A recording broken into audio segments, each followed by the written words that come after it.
Meu nome é Raquel Freixo, eu estou como subsecretária de competitividade, vai aparecer meu currículo já já, mas eu quero primeiramente aqui agradecer a presença de vocês, agradecer a todo o time do evento pelo convite, e eu vou fazer esse registro em nome da Vanessa, que está aqui, trabalha pra caramba. Ela não nos escuta, mas depois ela vai dar um oi aqui. E eu queria, em nome da Mariana, que é a diretora de energia do Estado de Minas Gerais, dar um oi aí, Mariana. Pronto. Também agradecer aqui a presença dos amigos do Invest Minas, e, em nome deles, agradecer a presença de todos. Pessoal, antes de começar a palestra propriamente dita, acabei de receber aqui da minha equipe muito eficientemente uma notícia que acabou de sair na mídia, não sei se vocês viram, tiveram oportunidade de ver, não sei se foi ontem ou hoje, mas enfim, que a EDP, ela, que é a nossa, aqui no Espírito Santo, né, a nossa concessionária de energia, a nossa maior, a gente tem duas, é a EDP e Santa Maria, ela acabou de anunciar que vai fazer OPA, que vai fechar, ou seja, vai se tornar uma empresa de capital fechado. E aí começa a surgir alguns murmúrios, né? Ah, a EDP é uma empresa portuguesa, vai sair do Estado, não vai sair do Estado.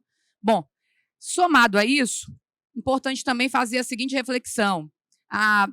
Por volta de 15 dias, aproximadamente, a mesma EDP, que é a nossa concessionária aqui no Estado, esteve no Palácio Anchieta, que é a sede do nosso governador, fazendo um anúncio que até 2025, o Diego está aqui também. Cadê o Diego? Fugiu. Ah, está aqui, Diogo. Diego.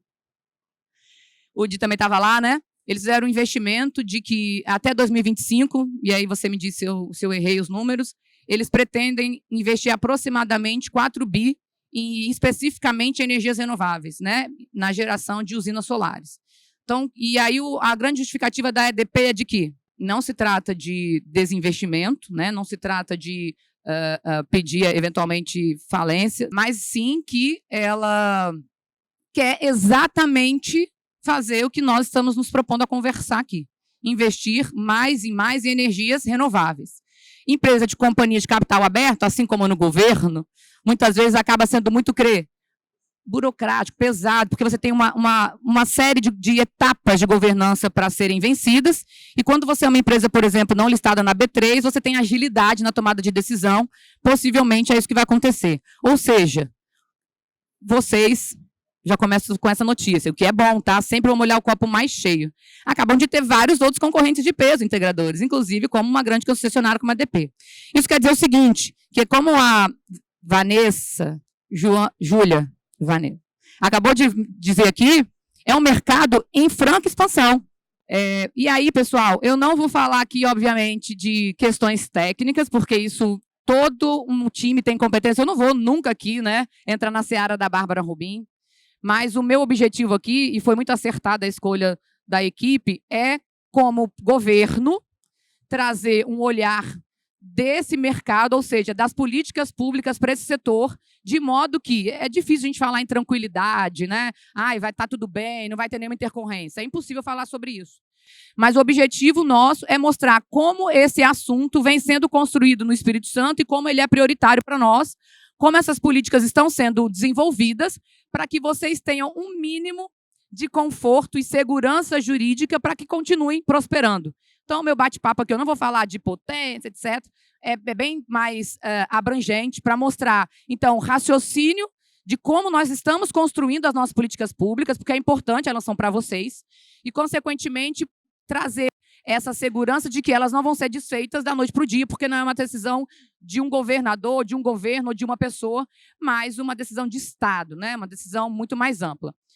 Eu gosto sempre de dizer que eu sou a mãe da Maria Eduarda, porque se a gente é mãe, o resto a gente dá conta muito, né? Bom, a gente vai falar, então, rapidinho sobre as oportunidades do Espírito Santo, a agenda da GD, como a gente está construindo essas políticas públicas aqui e considerações finais. O Espírito Santo, ele é um estado bem rico, tá? Ele tem uma prosperidade, uma localização muito privilegiada, a gente está perto dos principais centros de consumo, tem um IDH relativamente em franca crescimento, a gente ainda tem muitos desafios para vencer.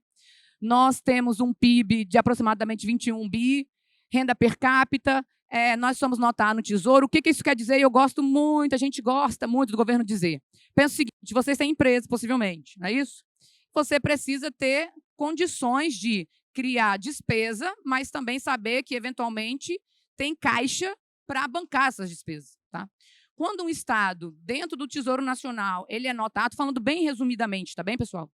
Quer dizer o seguinte, que o Espírito Santo ele tem caixa. Se hoje o Espírito Santo quisesse liquidar todas as dívidas do poder público do Executivo Estadual, eu tenho dinheiro para liquidar todas essas dívidas. Não faz isso porque não faz sentido, muitas vezes, a questão dos juros, né, obviamente.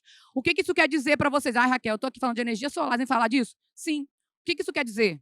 Que quando eu desenvolvo, por exemplo, uma política de incentivo tributário, quer dizer que eu vou permanecer com essa política, porque hoje eu tenho caixa. E se você é uma empresa nova, eu vi algumas pessoas falando que tem centro de distribuição em São Paulo, por que não também tem um aqui? Veja, mas isso o benefício acabar. Hoje, por exemplo, vocês sabem que a maioria dos produtos relacionados ao setor solar, ele tem isenção, por exemplo, via convênio de ICMS, que é quando os estados decidem por isso. Mas a gente está vivendo aí uma crise financeira no país muito grande, vocês estão acompanhando, e os estados, tributos nada mais é do que isso, tá, gente? Caixa. Né? É gerar receita ordinária, eventualmente extraordinária, mas o tributo é ordinária, para eu pagar os serviços públicos. Okay? E quando eu digo que eu sou na TA, quer dizer o seguinte, eu não vou sair revogando da noite para o dia. Consequentemente, vocês... Ufa, posso fazer meus investimentos com um pouco mais de tranquilidade, porque eu sei que essa conta eu vou ter garantida no mínimo até 2032, como eu vou falar aqui para vocês, tá bom? E nós somos o único estado ali também com o Fundo Soberano. A gente fala bastante sobre isso. Assim, outros estados têm fundo soberano, mas não com dinheiro. Nós temos dinheiro no caixa. A gente pega royalties de petróleo, parte a gente guarda para gerações futuras, parte a gente retorna como, por exemplo, investidores e empresas. E aí a gente tem uma ordem, a norma do governador na época, ele exigiu que esses reinvestimentos não fossem aplicados em empresas de matriz de petróleo e gás, mas em outros tipos de negócio, como, por exemplo, empresas de energias renováveis. Isso nos garante dar créditos ali e fazer linhas de financiamento via o Banco de Desenvolvimento, por exemplo, com muito mais respiro. Nós temos uma matriz bem diversificada, sou competitivo, tenho solidez fiscal, como falei. Eu gosto de falar desse último, minha equipe está aqui? Minha equipe está me ouvindo? Deixa eu ver. Ah, viu? Estão me ouvindo. Esse ranking, Alexandre da ASP está aqui, parceiro. Obrigada, Alexandre. Obrigada. O Alexandre é responsável pelos nossos atlas, pelos dados que eu vou trazer aqui. Já já eu vou mostrar. Esse indicador aqui ele foi desenvolvido pelo CLP, que é um centro de liderança não pública, né? É uma instituição totalmente sem fins lucrativos. E eles mediram que, no ano de 2021, o estado do Espírito Santo, referente a 22, foi o estado com maior nível de eficiência na máquina pública. O que isso quer dizer para você? Para mim, como Estado, né, claro, é uma alegria danada, porque, veja, nós estávamos no meio de o quê em 2020? Quem lembra? De uma pandemia. E o poder público tinha que rodar, não é isso? Rodar com eficiência no primeiro lugar do Brasil. Gente, é muito entregue. Isso só foi possível porque a gente conseguiu digitalizar muita coisa. E isso quer dizer o quê na ponta do lápis? Investimento, reduzir a burocracia e o peso da máquina para que vocês cresçam. Bom, a gente também tem ESG, tem ranking de liberdade econômica. Eu sou o estado mais transparente do Brasil em todos os rankings, todos. Então, isso quer dizer que a gente tem governança com nossos incentivos. A pauta ESG é muito forte. Eu acho que o meu amigo vai falar um pouquinho de Minas sobre isso, então eu vou deixar para ele falar mais sobre isso. Depois vocês olham esse vídeo aqui, que eu acabei antecipando, fala um pouquinho só da nossa história. Beleza. Então, por que investir aí na pauta ESG? O mundo está em constante... a gente está vivendo na pele as questões climáticas, né? Vocês já sabem disso. Por isso, desse gap tão grande agora, só se falar em ESG, que é governança, sustentabilidade e impactos sociais, que é um assunto que é antigo, tá? Só que ele sai daquela esfera do eu vou abraçar árvores se eu falar de sustentabilidade porque eu sou do Greenpeace. Não, é business. E é salvar o planeta para que nós continuemos habitando, mas fazer isso lucrando, já que o regime que o mundo escolheu é o capitalismo. E existe hoje alguns estudos internacionais que dizem que, para eu desenvolver muito rapidamente uma ambiência de negócio positiva para introduzir energias renováveis, que leia-se solar, eólicas, onshore, offshore, ainda que em pequena escala. Vocês sabiam, né, Alexandre? Alexandre me contou isso, que o Espírito Santo tem hoje uma GD de eólica onshore, aquelas pazinhas que ficam rodando assim em terra. Sabe aonde fica? Em Guarapari. Perfeito, Alexandre. Em Guarapari, uma residência tem ali uma geração distribuída de energia eólica. Então, o que eu preciso ter? Infraestrutura portuária, o Espírito Santo tem? Conhecimento, desenvolvimento e tecnologia. Nós somos o estado que mais investiu em tecnologia no ano de 2021. Inclusão social e gênero, ou seja, deixar que nós ocupamos esse lugar que eu estou aqui. Cadeia de valor, então eu preciso adensar a cadeia. Vou colocar o integrador, mas eu vou colocar perto o que vai vender a placa solar no mesmo local, o que vai vender o gerador, o que vai prestar um bom serviço, para que eu tenha uma redução, por exemplo, na minha cadeia logística, eu vou adensando cadeia e, consequentemente, fica competitivo. Eu preciso de linha de transmissão e geração de energia, porque eu gero, injeto, mas eu preciso das concessionárias eficientes, e vocês sabem os gargalos que nós temos, mas é preciso. Inclusive, está para sair novos leilões de linha de transmissão envolvendo o Espírito Santo, fiquem atentos, tem muitas oportunidades bacanas. E contratos sólidos. Contratos, e aqui também leia-se legislações sólidas, beleza? Por que que, então, o poder público precisa e tem que cada vez mais investir em GD? Baixo impacto ambiental, diversifica a matriz energética, ele reduz investimentos de transmissão e distribuição e também reduz a sobrecarga à rede, ou seja, traz muitos benefícios. Sabemos que tem grande, não gosto da palavra lobby, né? Mas, enfim, existem movimentos que, infelizmente, retardam, né? A Bárbara falou muito bem aqui, essa franca expansão da GD. Mas saibam que o Espírito Santo é um parceiro para que esse crescimento aconteça, porque a gente entende que ele só tem pontos positivos. Bom, o que o Espírito Santo tem? A gente tem, e lembra que não é de hoje, tá? Não começou lá em 2021, a gente tem uma estrutura, né? Uma legislação sendo desenvolvida para trazer para nossas políticas públicas o tema de sustentabilidade. Isso começa lá em 98. Eu vou antecipar esse marco que a gente teve, e aqui eu não falo só de sustentabilidade, eu falo também, por exemplo, questões envolvendo governança, envolvendo a pauta da mulher, de gênero, é muito relacionado à pauta ESG que o Estado vem desenvolvendo ao longo dos anos. E eu vou falar especificamente aqui do GERAR, que vai interessar bastante a vocês, que marquem esse ano. Foi no ano de 2021 que ela foi publicada. Nós começamos, né, Alexandre, a construir essa norma em 20, com a publicação efetiva em 21. O Espírito Santo, para mostrar para vocês que é uma política nossa. O governador, então, lidera o consórcio dos governadores. O Renato Casagrande, ele é o coordenador de todos os coordenadores na pauta climática, nível mundial. Nós temos um portal ESG, então, quem quiser conhecer um pouco mais, a gente mapeou as nossas ações públicas de acordo com as ODS.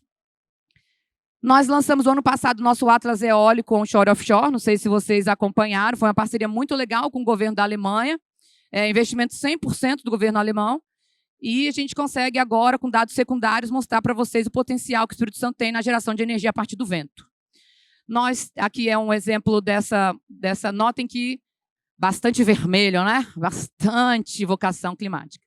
Nosso Atlas Solar, que, como eu falei, podem olhar para trás, aquele moço de barba lindo ali, ó, é quem está desenvolvendo, o Alexandre. Nós também temos uma vocação muito expressiva na energia solar, e o Alexandre me deu um spoiler, que até o final desse ano, né, a gente vai ter esse mapa também interativo, o time está trabalhando bastante. Nós também temos um Atlas de bioenergia, que a gente vai, no próximo, lançando o solar, a gente começa a trabalhar nele. Plano de programas climáticos, reflorestar, crédito de carbono, etc. E temos o GERAR, que eu sei que vocês querem saber dele. O GERAR, nós desenvolvemos uma política não apenas de incentivo tributário, deixa eu ver meu tempo, eu tenho mais 5 minutos. Está muito rápido? Posso seguir nesse ritmo? O GERAR, ele não é... Raquel, qual é o incentivo tributário de CMS de energia solar? GERAR? Não apenas.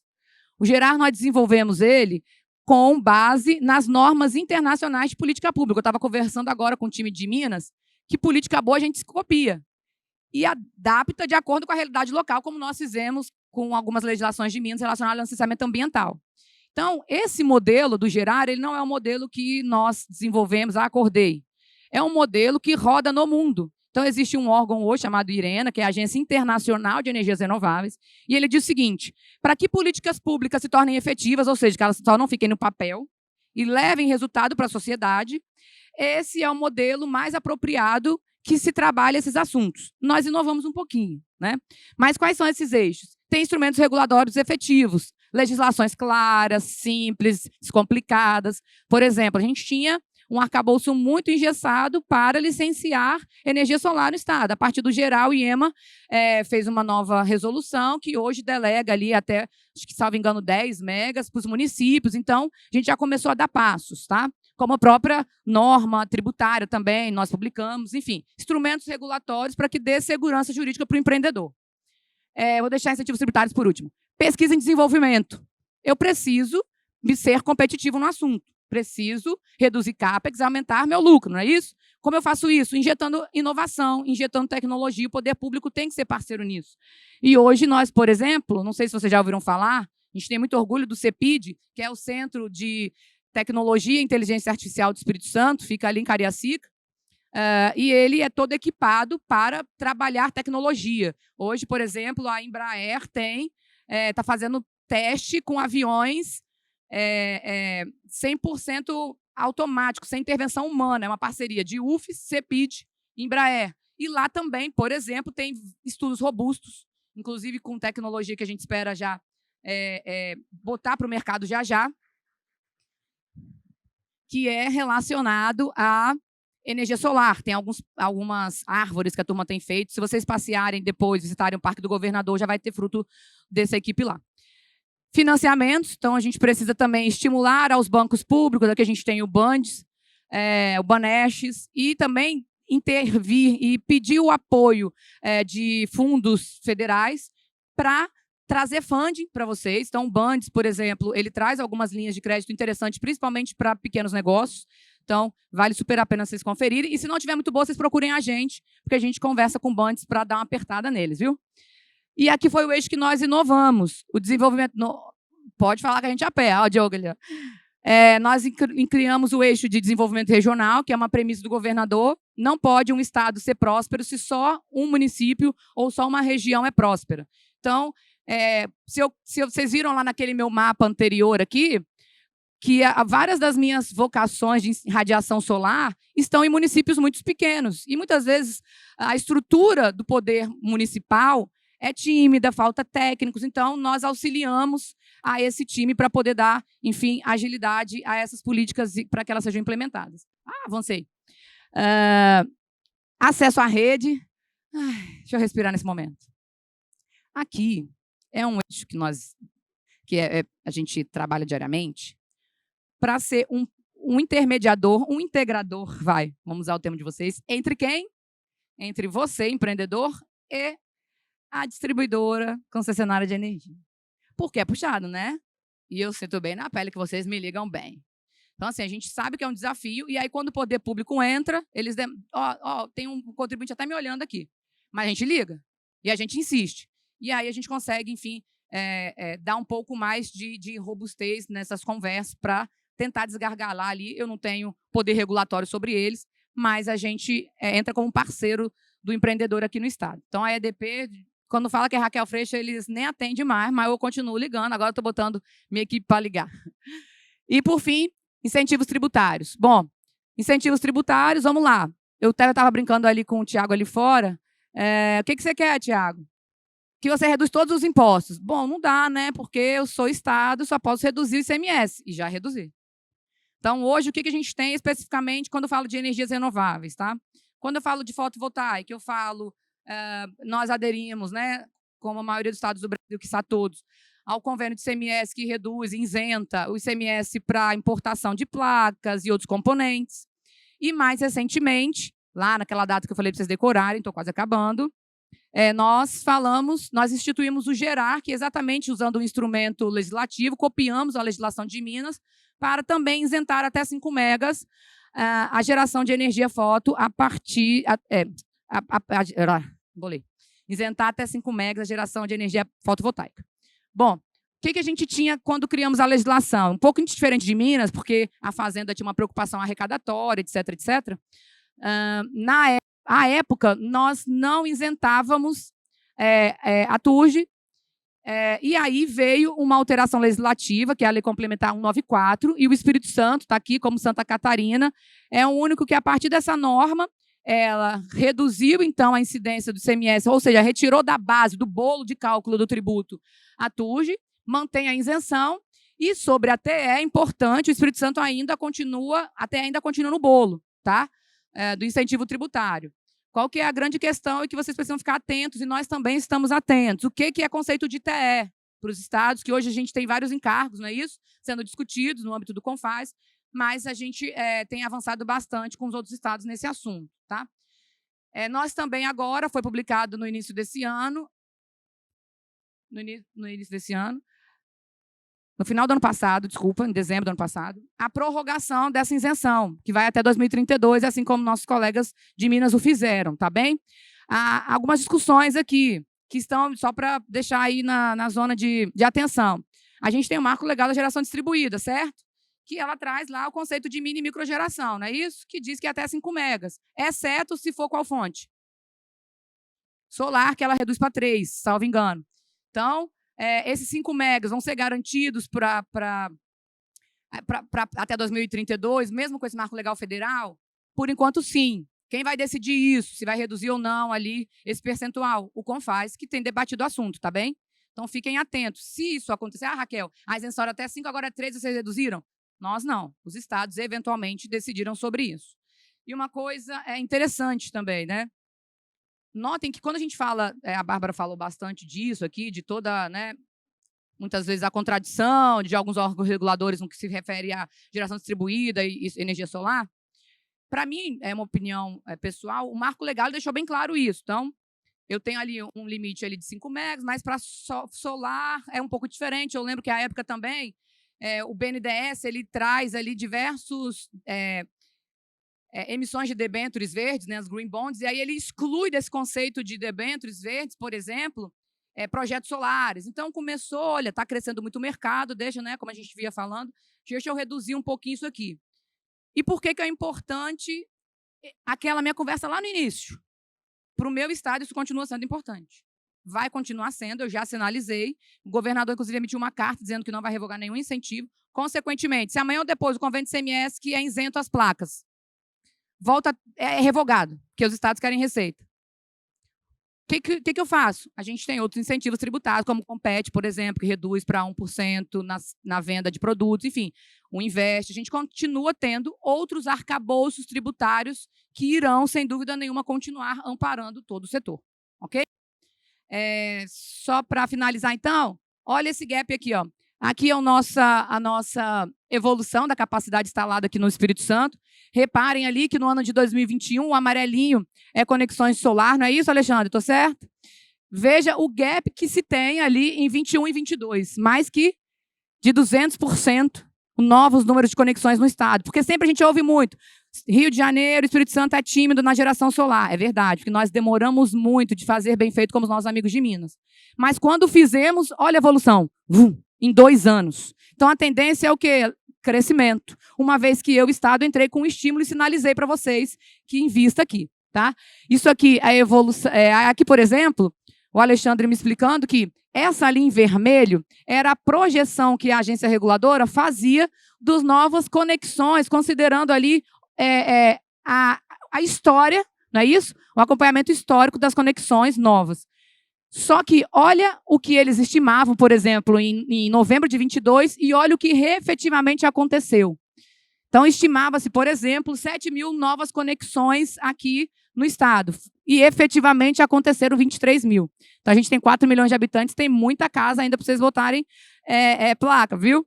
Então, veja, esses números é para a gente dizer o seguinte, olha, o Espírito Santo continua tímido no setor fotovoltaico? Continua porque nós tivemos um retardo, um atraso muito grande no que se refere à sinalização, principalmente tributária. E é verdade. Tá? Quando isso aconteceu? Quando eu, poder público, disse, estou sinalizando que, além da questão da receita, né, que é muito importante, né, da questão do ICMS, eu estou sinalizando que virou uma política prioritária. Olha como vocês se sentiram confiantes, até porque virou mais lucrativo, obviamente, investir aqui. Aqui é a potência instalada, então tinha-se uma visão de 27 mil e foi de 285, muito expressiva para 2 anos. Tá? E o importante aqui, continuaremos tendo grandes oportunidades. Tá? Esse é um relatório recente também do IRENA, mostrando o quanto que se tem reduzido o custo para a implementação de projetos. E aí notem que eu estou falando de eólica, eu estou falando de solar, estou falando de óleo em terra e em mar, e eu estou falando de redução de CAPEX, estou falando de quê? De inserção de novas tecnologias, estou falando de inserção de novas, de inovação, consequentemente reduzindo o custo, eu aumento o lucro todo mundo fica satisfeito, não é isso? E o poder público também. Afinal de contas, eu começo a ter, além de redução de emissão de gases de efeito estufa, que o time de Minas vai falar um pouquinho sobre isso, que é o principal hoje dentro do nosso cenário mundial, planetário, eu estou dizendo que tem mais gente empregada. Olha, vocês estão aqui. Eu estou gerando receita tributária com isso. Vocês estão crescendo, vocês estão evoluindo, consequentemente, o Estado também cresce. Gente, era isso. É muito pouco tempo, né? Eu estourei aqui alguns minutos, mas eu agradeço, fico à disposição demais de vocês. Aqui esse QR Code, para quem quiser, pode mandar dúvida, tá? Ele vai direto ali para dúvida, sugestão, fiquem à vontade. E contem com a gente hoje e futuramente e sempre. Um abraço, até a próxima.